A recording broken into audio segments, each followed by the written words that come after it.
Well, I want nothing to do with those students. My name is Kent Davis, and I'm an alcoholic. It's great to be here. It's fun to renew old friendships, get a chance to spend some time with Tom. There is one guy in this audience who can commit me to do things that I don't even have to agree to. So here I am. I had the opportunity to go to prison last night and get out without paying bail, so I'm happy about that. You know, it is a delightful experience. My life is truly a fairy tale. Before I met you all, I lived under a bush, mostly as a result of my own behavior.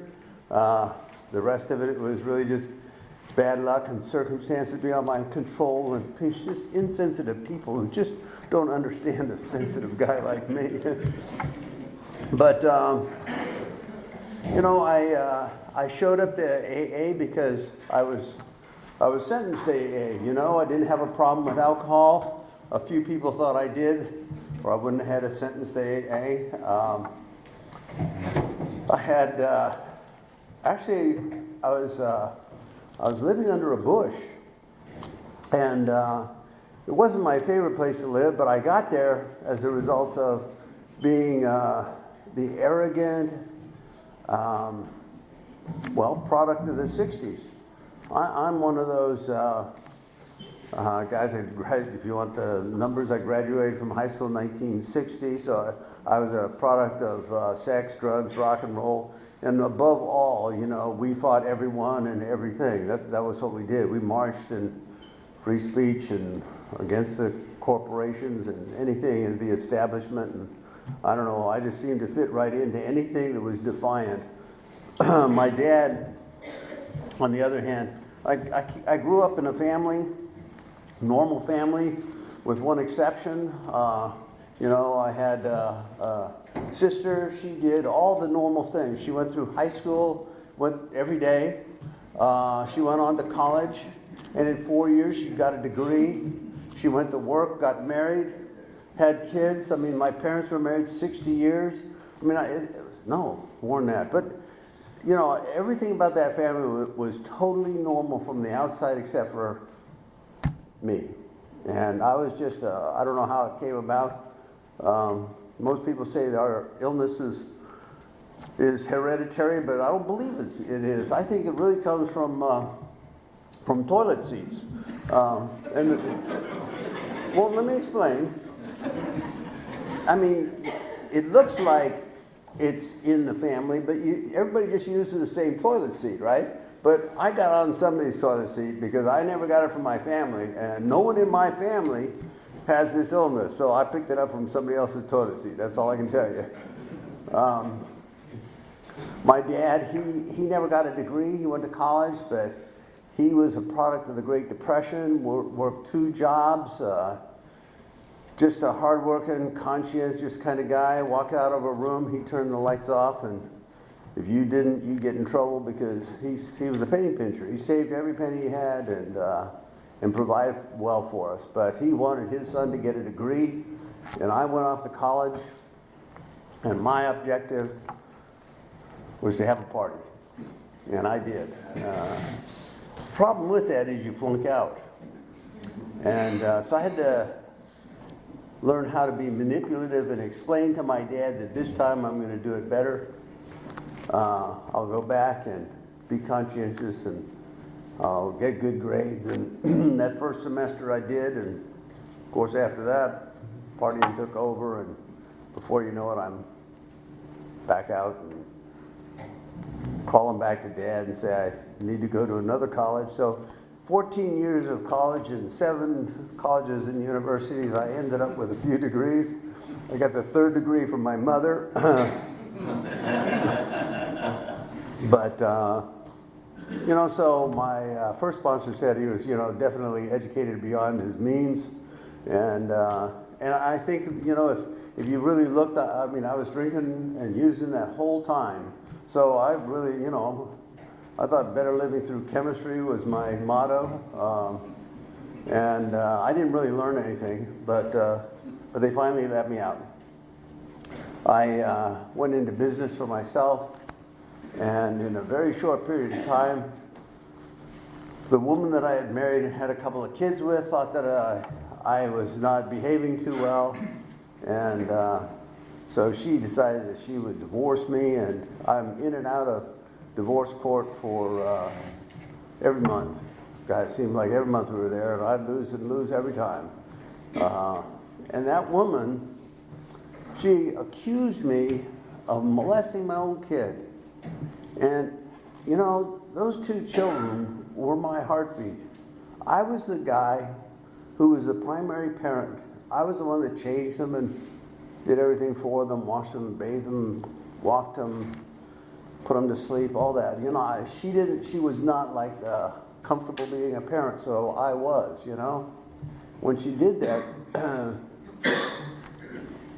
it basically destroyed me because, well, I just couldn't imagine anybody doing that. But you know, if you're drinking and you go before the judge, and it just doesn't necessarily go well. You know, even though you're a nice guy, I mean, so I lost every single time. But when that resentment that she accused me of took off, my disease went right along with it, and it was like I'm in full-blown alcoholism, and just hating the world. I am driven by this resentment, and I cannot see or think or do anything. Well, didn't help my business any. Drinking that much, you run a business into the ground, and but I had already lost the house and moved into the office, and when I lost the office, obviously, I had to move into my car. And it was a 1977 Mercury Marquis station wagon with a mattress in the back. You know, I called it my mobile home. It hadn't been mobile in a long time, but I can remember I was 45 years of age, and I'm sitting there leaning up against that tire, and I'm thinking,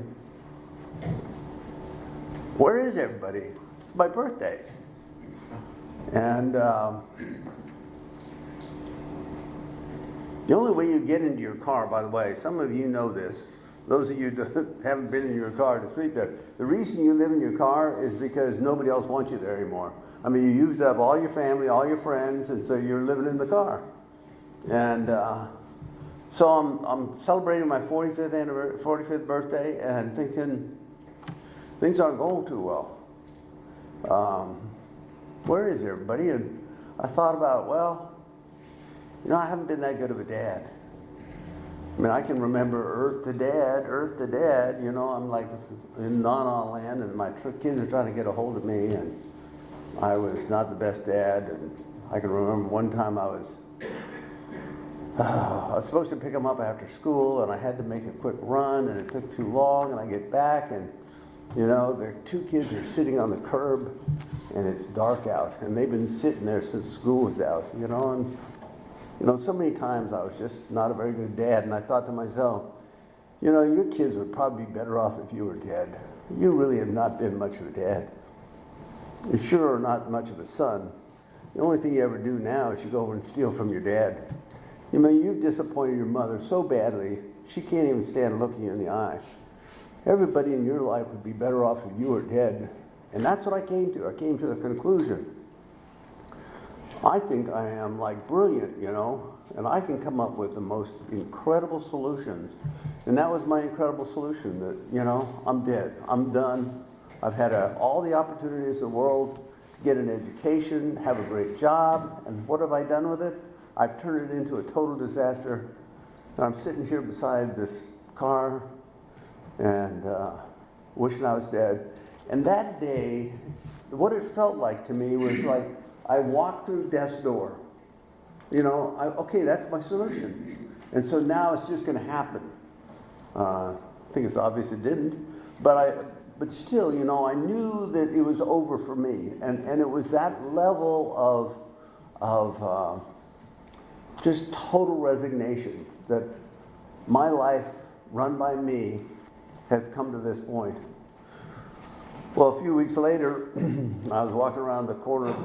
I had it parked way out on the church parking lot, and I walked around the corner of the church and to get my car, and they towed my car away, and I'm homeless, and I live under a tree, under a bush, and I'm there for a while, and you get real convinced that, you know, you really have had it all. You've had it all. You've had the opportunity that very few people have had, and you have turned it into this, you know.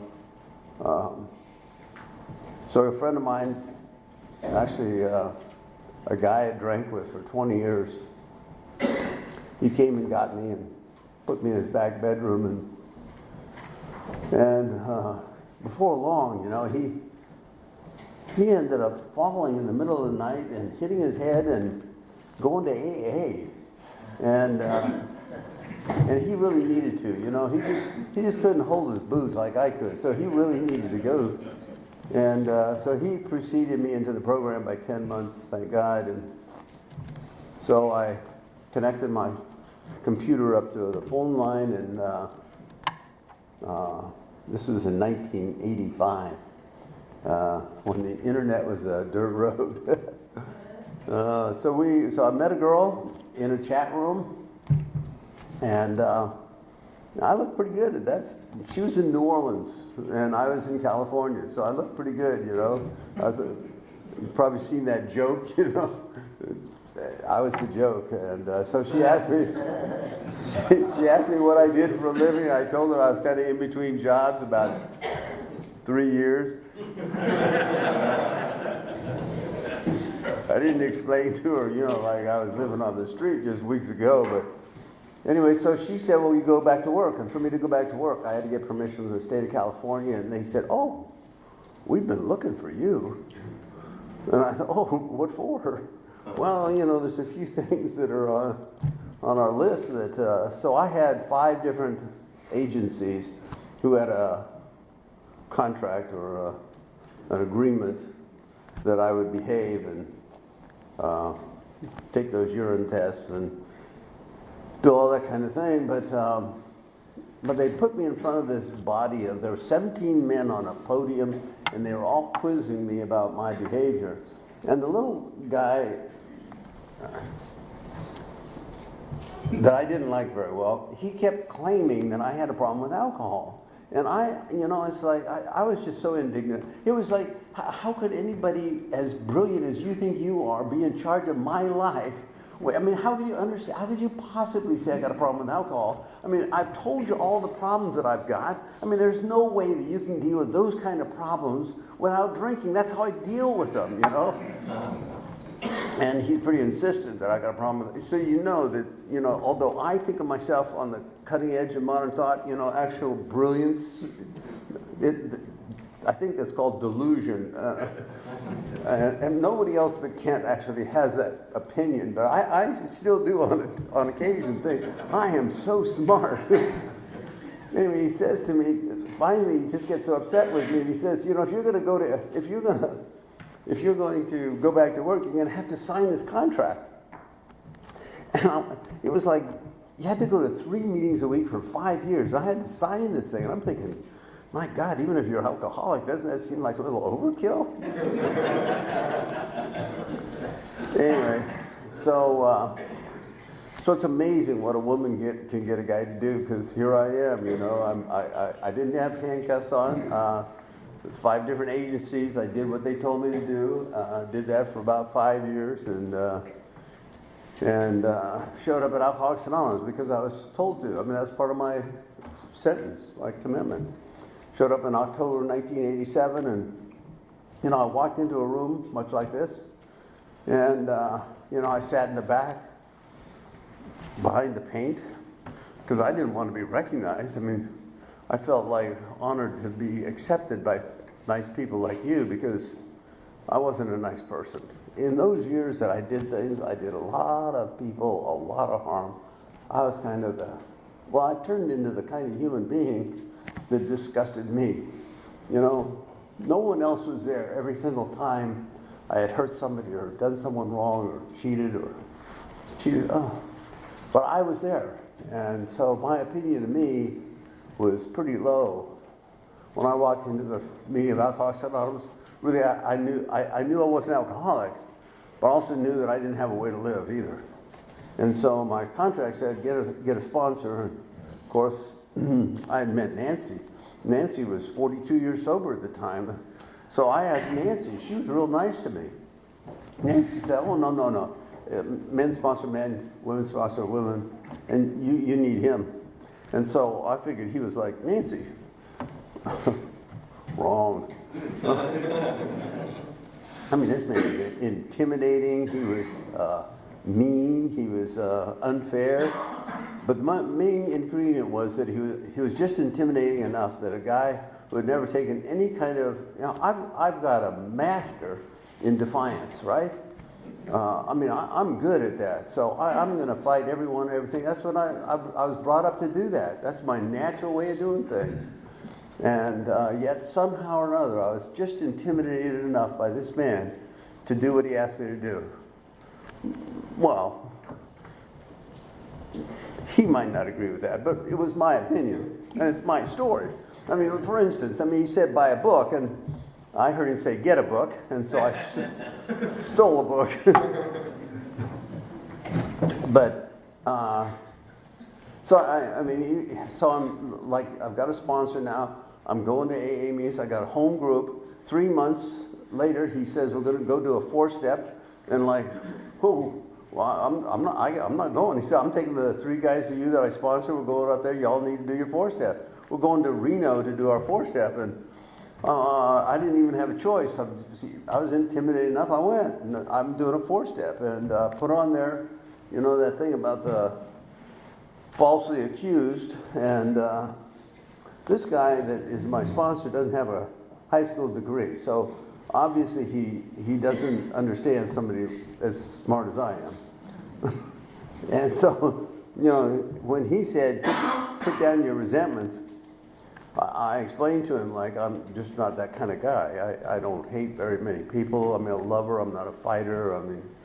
Whatever I had to say, I did, And he said, well, you might want to put down that ex-wife that you've been mentioning in the AA meetings you've been talking at.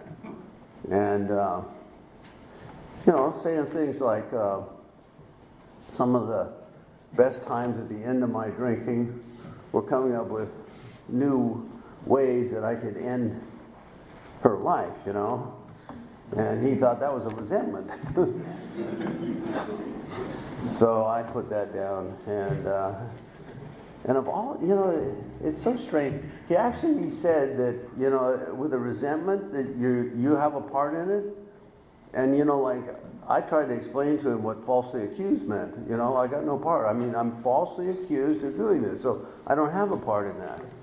And oh God, he was just persistent. It was ridiculous, let go of it, But he wouldn't, and he kept coming back to me. What is your part in it? What's your part in it? And it was probably months later that I'm in a meeting of Alcoholics Anonymous, and I listened to a woman doing what I'm doing, and she simply said that. Her husband put her on a pedestal, just idolized every word she said, thought she could walk on water, it was God's gift to him, and just loved her to death, way beyond what anybody could imagine. It was just a delightful relationship they had. Until the day that he found out that she had had an affair, and he turned on her in the most vicious way, said things about her that she didn't deserve. And I go, gulp, well, maybe she did learn that I had had an affair, and maybe there was a connection between that and being falsely accused. And to this day, I honestly believe if I had been a decent husband, hadn't been unfaithful, that she wouldn't have had any reason to do what she did. And I take full responsibility. Finally, here is a guy who, so now I'm actually got a sponsor and a home group and working the steps, and they actually work for me. I'm still not alcoholic. So I'm going to meetings for a year and 2 weeks, and this guy, Pat Hyde, He was standing up in the front of the room. He was saying all sorts of things, you know. I mean, I'd listen, but I wouldn't identify much. But somehow or other, when Pat said, what I heard Pat say, he said he didn't say it, but I know he did. It doesn't matter what he said, it's what I heard. And what I heard that night was that he said that every time he'd gotten in trouble with the law or done something he was totally embarrassed about, he was loaded. And, you know, I got to thinking, well, let's see, high school was, we were driving up and down Main Street of town and throwing water balloons at each other, and the cops took us into the police station, and as they stopped me, as the cops pulled us over, I can remember I was driving an old blue Ford that I had rebuilt, and I turned around to the guys in the back seat and I said, shove the beer cans under the seat. We don't want to get caught for drinking. It was like, oh, well, when else have you been in trouble with the law? Well, there's a number of them. I mean, so many of them. You know, I went to Tijuana. A bunch of us went to Tijuana. I got thrown in jail for whizzing in the street. Had nothing to do with drinking, of course. We went sailing on San Francisco Bay. It was one of those wine and cheese days where we got started early and had a boatload of wine, and you know, time had kind of gotten away from us, and I don't know if you ever sailed in the dark, but it's not easy. But about the time we kind of realized it is when you hear, you're within the 200-yard limit. Alcatraz was still occupied at the time, and we actually, you know, put a hole in the boat, and the Coast Guard came and made a big deal of this, you know, but really there was no alcohol on that boat, you know. Anyway, I'm thinking about what Pat's saying, and you know, every single time I have been loaded, every single time, and I became an alcoholic after coming to these meetings. So if you're still sitting here wondering if you got a problem with alcohol, don't come to AA meetings, because you can actually catch the disease right here.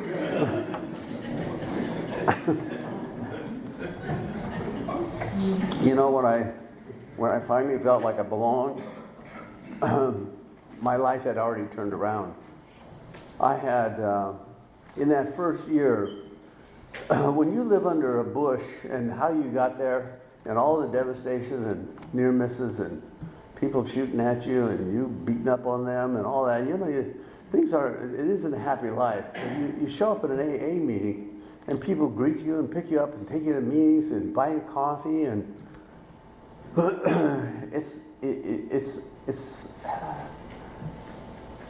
I was having, the hardest thing I had to deal with was how good my life had become in that first year. I felt guilty because I didn't feel I was getting what I deserved.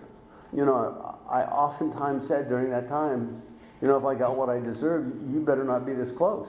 Because I really felt like it was going to, that's really was what was going to happen to me.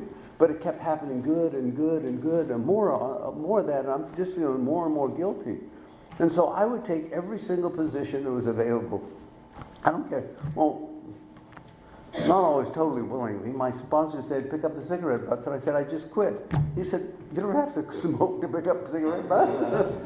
So, you know, there's that defiance was still there, but I would do whatever it took. I would take every position I could, and trying to say, you know, this is an incredible life I don't deserve. It started me off on a life of service, and I guess I'd probably never quit in any way. I lost my thought. I haven't lost my way. But in the time that I have been to, in that first year where I just felt like I got everything way more than I deserved, there was a woman who ended up putting me in a will, and I got inherited. Yeah, money was inherited.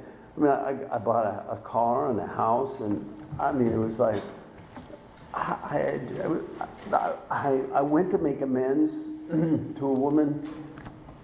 She had given me money for my business, and I was supposed to pay her back on interest only until I could afford it. I I could barely, most of the time I never paid her anything, and it was $65,000 I owed, and I went to her, and I was sitting at the table, and she was wandering around, and I was trying to tell her that I just had to do something I was just back to work, and I was making some money, and I needed to make some payments to her, and you know, she was in the kitchen getting some coffee or tea or something and brought it back, and you know, I was trying to get it out that I've got to start making her some payments, and you know, I could pay her a few $100s a month, and she taps me on the head and she says, "Sonny, I got more money than I know what to do with. Don't worry about it."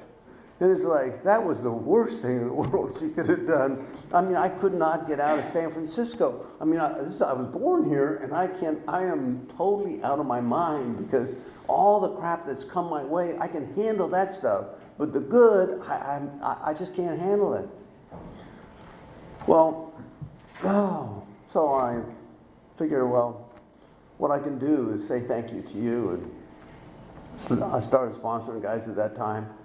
I sure didn't know what I was doing, but I took on that project, and you know, it's been kind of if there was three things that I've done, you know, it's been that somehow I felt guilty and tried to be of service. Second was I tried to pass this on, and just recently, a few years ago, my wife said something to a friend of hers about me. And she said to her, "He's a trier." And I was thinking, what? That's kind of humiliating. He's a trier. You know, he's not a doer. He didn't accomplish something. You know, he's a trier. It was kind of like, I kind of felt like I wanted to say something to her, like, you know, don't be putting me down like that. But, you know, as the years have passed since that time, you know, I would say, maybe I haven't done a lot, but I kept trying. You know, from the day one until today, I have been a trier. I just keep trying.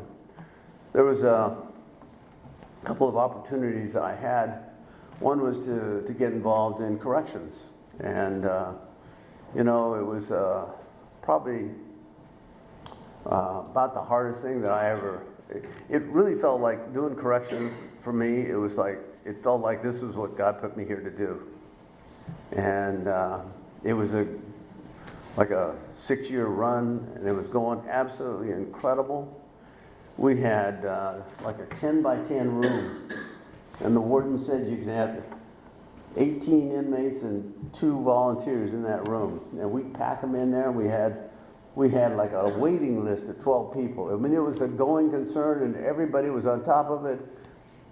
And the only problem was my arrogance. I had to tell everybody, God, this thing is incredible. And some of the people who were in California, it's so much different than it is here. You have no idea. In California, what you call corrections, we call H&I. AA doesn't have any rules. AA has rules. And one of the rules is you can't sponsor. And they were calling what I was doing sponsoring. So they took my clearance. And it was devastating. For 2 years, I was absolutely, totally depressed by the whole experience. The point I wanted to make was, you know, he's a trier. He just tried. You know, he tried to do the right thing. You know, it was a going success because of his own arrogance, telling everybody they ought to, you know, come look at this. They took his clearance away, and just the other day, I got to tell you a cute story. Just the other day, one of the 2 fellows who kicked me out of that institution came back to me and he said, "You know, these guys really need sponsors. Would you come and help us?" Now, I don't know what my life is supposed to be. I thought I was supposed to be doing corrections, and I was, you know, that opportunity was removed from me. You know, all I can tell you is my wife is right. He is a trier. I spent 12 years with that woman that I met in New Orleans, and we had a great life. Can't imagine, it was just delightful. She contracted cancer in 1999, September 2nd, 1999. I can remember the day that we walked in, and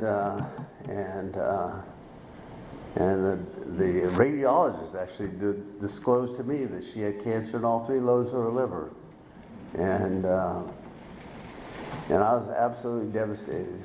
It was the same kind of devastation that I felt when they pulled the clearance for county jail. It was that kind of just sinking, here's the best thing in your life being taken away from you. And 2 months later, she died. And fortunately, I had been active in Alcoholics Anonymous. For that entire 2 months, people were doing my laundry, doing my shopping, mowing my lawn. I even had a guy doing my business for me, so I could spend the time with her. And even though there was never a time in my life that I ever showed up for anything, especially anything traumatic, I showed up every day for her, and I did everything I could. When she died, the 2nd of November, 2 months later, it was like somebody had just ripped my heart out, and I didn't want to live. And I did my best. Again, I had this brilliant idea. When they came and took her body, I knew they were going to come and take her drugs. So instead of letting them do that, before they got there, I took the Vicodin and saved it out because I'd been having some kidney stones, and I knew that if I took a couple of kidney pains, I was justified in 200 Vicodin. Made sense to me. But the 200 Vicodin was just in case I couldn't handle it, It was my way out. It was my solution.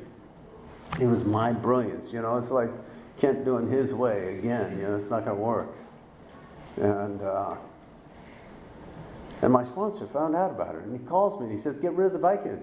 I said, "How'd you hear of it?" How in the world did he find out that I had done that? Anyway, he told me to throw it out, and I told him I'll give it to my neighbor.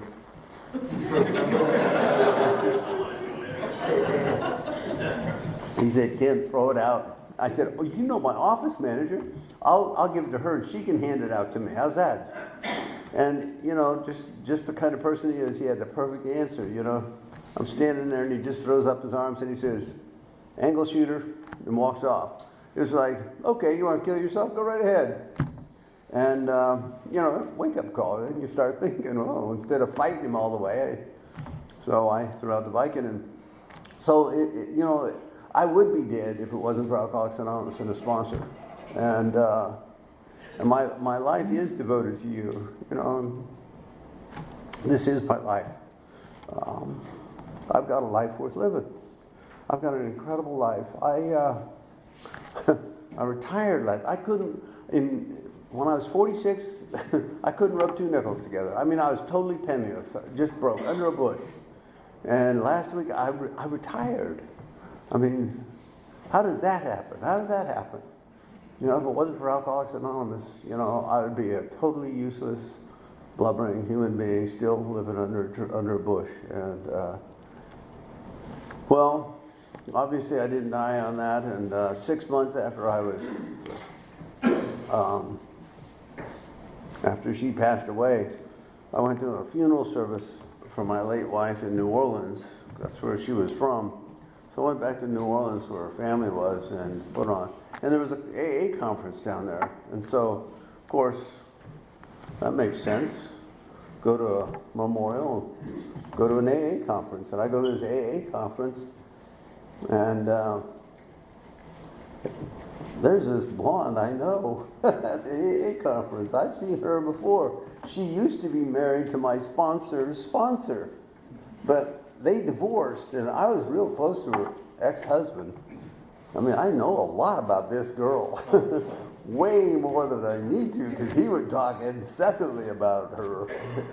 And so it was kind of fun. I was like sitting there with a leg up, and she was with her boyfriend, and I had asked her for somebody's address, and so she was going to send me his address when she got back to Long Beach. And in that email, she said the disparaging part of that weekend was that Mike and I broke up.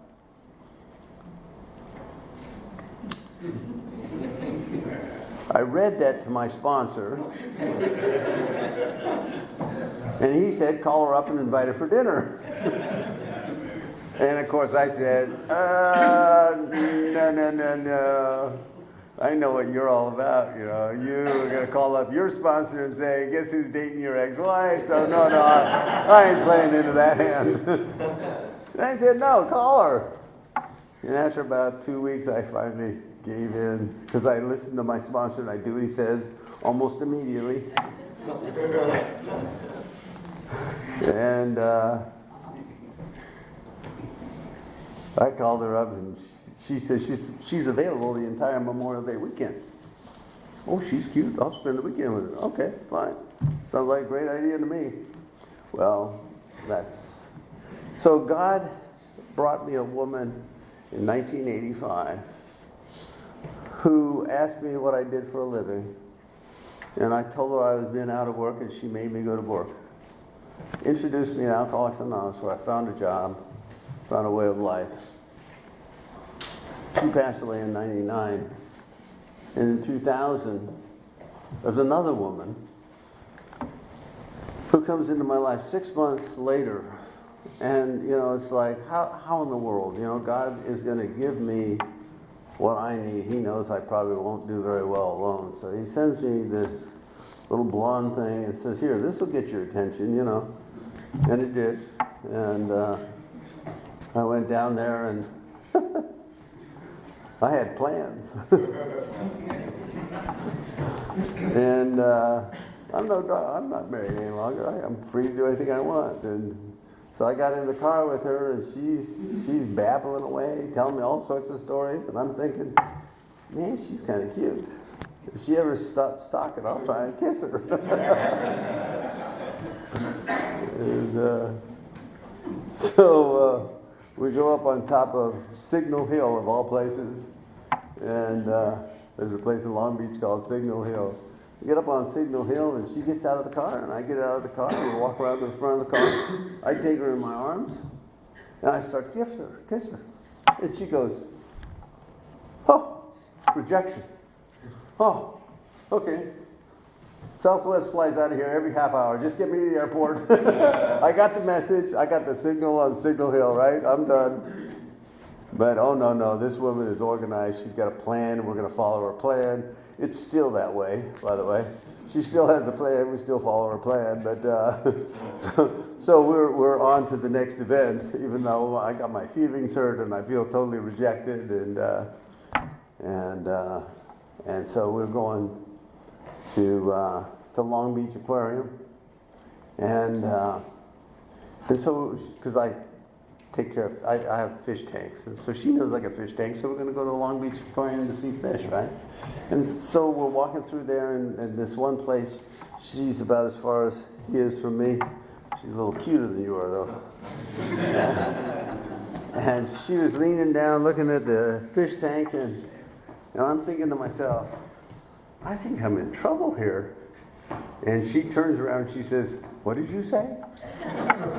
I said, I didn't say that out loud.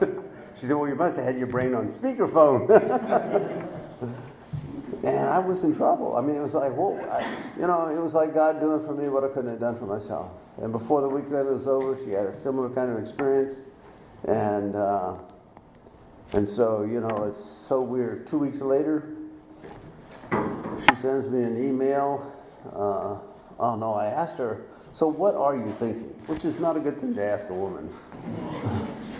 And she sends me back an email. How does springtime Paris honeymoon sound? And I thought, well, maybe I'll wait until I ask you at least, Anyway, we went to Paris. Had a honeymoon. It's been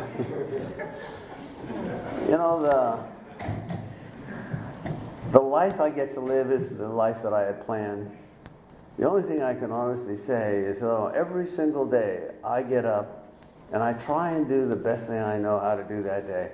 I'm not very good at it. I'm not a success story. I'm not the guy that does, that makes all the decisions. But, I do feel like if it wasn't for the program of Alcoholics Anonymous that introduced me to the God that I despised when I got here, but the God that I have today is the one that I totally rely on. I don't care whether it's something I'm going to say in front of the meeting, whether it's a person I'm going to meet for the first time, or whether it's somebody I'm going to do work for.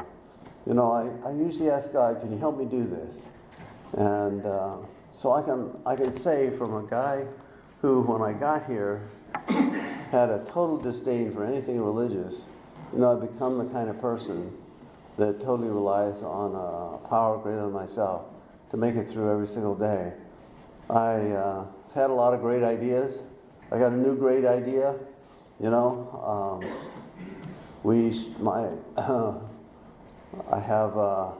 had the opportunity to 7 years ago now start an AA group, and actually it was a group that was started by not by a resentment. It was women with 100 years of sobriety and men with 100 years of sobriety got together and they decided what would we really like to have for a home group. And that home group is now 7 years old, probably about this size, maybe a little bigger, but it's flourished. I'd never started that unless there was a sponsor that told me what to do, and he said, well, if you keep trying to change the group you're in and you haven't been successful, maybe you ought to start a new group. And I thought, well, I'm not ready for that. I don't know how to do that. I've never done that, And of course, I then jumped in and did that with Tom's help, and we've got a great group. There was a fellow who said what he'd really like. There's conferences that are going around where they go through the steps, and they get one person to talk on one or two steps, and it's a big hit on the West Coast. I don't know, other places too. And there's no conference, no yearly conference in the whole San Francisco Bay Area going on. All the conferences that we've had in the past have all disappeared or gone under for one reason or another. And I mentioned to the guy who was running this, who was putting on these, calls them Woodstocks or something like that. It's a weird name. But anyway, he was up in our area, and I said, we don't have a conference going on in this area. And he said, well, I'm too busy right now. I don't want to do one. If I ever did one, I would want to do something on the traditions or something like that. So don't even talk to me for 2 years ago. And I'm thinking, well, I just made a statement. I didn't have anything. I wasn't suggesting anything. I just made a statement. We don't have one up here. I'm just giving you some information. Well, 2 years passed, and I'd seen him several times, and I was at a conference, actually with Tom, down in L.A., and I walk into the room, and he's like 100 feet from me, and he says, hey, Kent, what are you doing about that Unity and Service Conference? I'm thinking, what conference, And so as it turns out, 2016, September, the Labor Day weekend, 2016, we're going to put on a conference on the traditions and concepts. Whether it'll be a total failure or not, I don't know. But yeah, it's an incredible life. I have no idea what I'm going to do next week or next year, but I will tell you, I am a trier. If God puts it in front of me, I'll do the very best I can with it. Thanks very much for having me tonight.